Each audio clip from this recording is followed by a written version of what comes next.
The Mariana Trench, a chasm so vast and remote that reaching its bottom requires a descent of nearly 36,000 feet, lies the Challenger Deep, the deepest point on Earth. The conditions here are extreme, with pressure exceeding 1,000 bar, equivalent to the weight of 100 elephants pressing on a single human skull. It's a place where the cold is biting, the light is absent, and the pressure is crushing, making it one of the most inhospitable places on our planet. Yet, humans continue to venture into this abyss. In recent years, China has led several expeditions into the depths of the ocean, pushing the boundaries of technology to explore and understand this harsh environment. On the surface, these missions appear purely scientific, studying rare species, measuring extreme environmental variables, and collecting geological samples. However, beneath this veneer, there's a more significant motivation driving China's deep-sea exploration: survival. China is the world leader in green energy manufacturing, producing the most solar panels, wind turbines, and electric vehicles. It also consumes a significant amount of resources necessary for these technologies, such as natural gas, cobalt, nickel, copper, and rare earth elements. The country's demand for these resources is increasing rapidly, yet the supply is struggling to keep pace.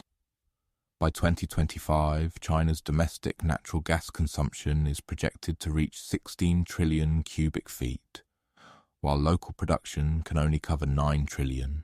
That leaves a 7 trillion cubic foot gap, which Beijing has to fill through imports. However, deliveries of liquefied natural gas, LNG, are already falling by 22% compared to last year. Any delay or disruption sends ripples through China's energy markets and weakens its path toward carbon neutrality. Cobalt is another pain point. China imports almost all of it from the Democratic Republic of the Congo. When a 3-month export ban hit in 2025, prices shot up 50%, exposing China's over-reliance on a single supplier. Nickel poses a similar dilemma. Despite China's industrial dominance, it lacks domestic ore. Global price swings and political instability in supplier nations make planning nearly impossible. Copper is just as critical. In May 2025, China's smelters took in a record 3 million tons of copper concentrate, yet it barely eased demand. Treatment charges turned negative, and processors began fiercely competing for every pound. At the same time, a rare earths bottleneck is emerging as conflict in northern Myanmar has shut down key mining operations, affecting Chinese imports. In short, China is cornered, desperately needing resources to maintain its technological and green energy dominance, but dependent on unstable supply chains. This brings us back to the oceans. The depths of Earth's oceans may appear barren, but they're hiding something powerful. At extreme depths like the Mariana Trench, under cold temperatures and immense pressure, methane leaking from the seabed bonds with water to form methane hydrate, better known as fire ice. It looks like ice, but burns like natural gas. Fire ice is incredibly energy dense. A single cubic foot of it can release 6 times its volume in methane gas. Even better, it's relatively clean. When burned, it emits half as much CO2 as coal and produces no ash. For a country pushing to reach carbon neutrality by 2060, this could be a game changer. Then there are polymetallic nodules, rocky lumps scattered across the seafloor that resemble potatoes, but are actually layered composites of metals. Each ton of these nodules can contain up to 35 pounds of nickel, 19 pounds of copper, and 13 pounds of cobalt, and they're everywhere. Scientists estimate more than 300 billion tons of these nodules lie dormant beneath the waves. For China, the implications are massive. This isn't just about solving a supply crunch. It's about securing the raw materials to lead the next century of technological progress. The only challenge? Getting to them. Mining the ocean floor is no easy task. These resources lie in pitch-black, freezing environments under pressures that can crush steel. Human divers can't operate there, but autonomous machines can. China has invested heavily in developing a fleet of deep-sea vehicles. The Jiaolong 2 was one of the first to break serious ground, or rather water. Capable of diving to 14,700 feet, it boasts a full suite of sensors and imaging tools. It operated continuously for over 31 hours and laid the groundwork for future unmanned exploration.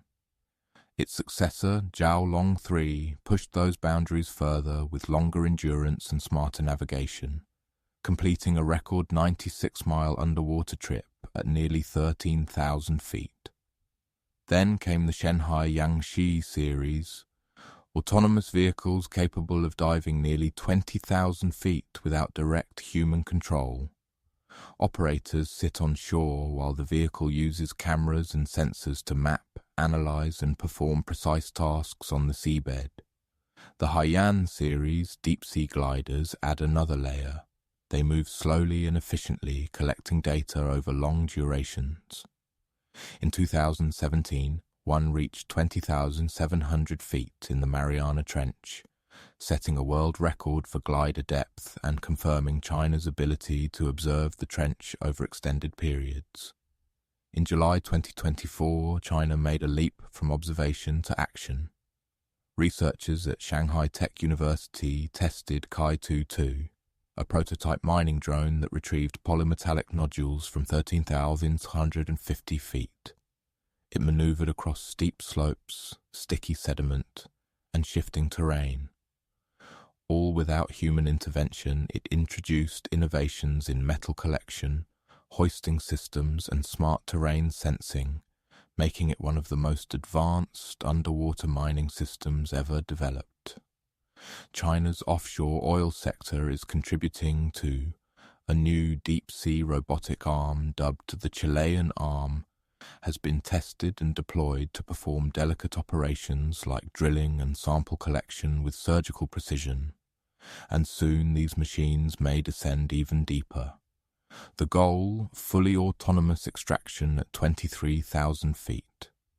To support this effort, China launched a groundbreaking project in February 2025, the Cold Seep Ecosystem Research Center. It's the first integrated land seep facility designed to study methane seeps and associated ecosystems where gases leak out of the seabed. Based in Guangzhou and led by the Chinese Academy of Sciences, the center is scheduled for completion in 5 years and consists of 3 core components: a deep-sea laboratory that will be stationed 6,500 feet below the surface. It can support 6 researchers for up to a month, enabling real-time fieldwork, a land-based simulation facility, replicating seabed conditions to test how organisms and chemical reactions behave under different variables, a robust support infrastructure that ensures seamless communication, logistics, power, and data transfer between sea and land systems. Together, these components will allow scientists to run parallel simulations, tweak environmental conditions, and observe real-time ecological changes. This is vital for studying methane-eating bacteria, gas hydrate stability, and the carbon cycle, all critical to understanding how ocean ecosystems work and how resource extraction could affect them. However, while the economic potential is enormous, the ecological cost could be just as high. Collecting polymetallic nodules involves scraping the ocean floor, removing the top sediment layer where many species live and feed. This disrupts habitats and food chains. Worse, the process stirs up massive clouds of sediment that can travel for miles, clogging the filtering systems of corals, sponges, and mollusks. The machinery itself is also a problem. Constant noise and vibration from underwater vehicles can interfere with deep-sea species that rely on sound for navigation and communication, causing stress and disorientation. During lifting and onboard processing, waste plumes containing heavy metals like lead and cadmium can contaminate the water column. These pollutants affect plankton and small marine animals, working their way up the food chain and threatening larger predators. And then there's the carbon cycle. Deep-sea sediments are massive carbon sinks, storing organic material for millions of years. Disturbing them could release that carbon, weakening the ocean's ability to absorb atmospheric CO2 and worsening global warming. Recovery, if it happens at all, is glacial. Studies from mining tests conducted decades ago show that deep-sea ecosystems struggle to bounce back. In some areas, little to no recovery was seen even 30 years later.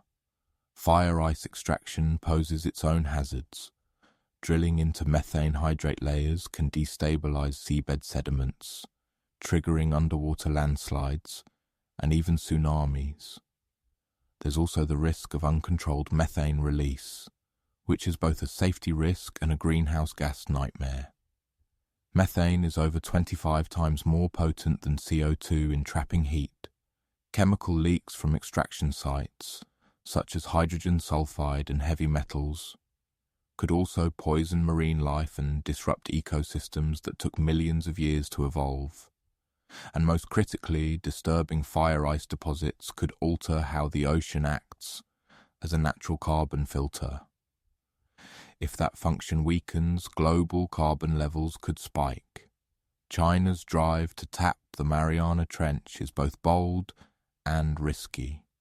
On one hand, it promises a solution to the country's resource bottlenecks and a pathway to green energy independence. On the other, it could irreversibly damage ecosystems that science is only beginning to understand. The key will be balance. If China can pair technological innovation with environmental responsibility through rigorous monitoring, global cooperation, and careful limits on extraction, it may succeed in charting a new path for resource security. If not, the depths that promise salvation today may become a scar on the planet tomorrow.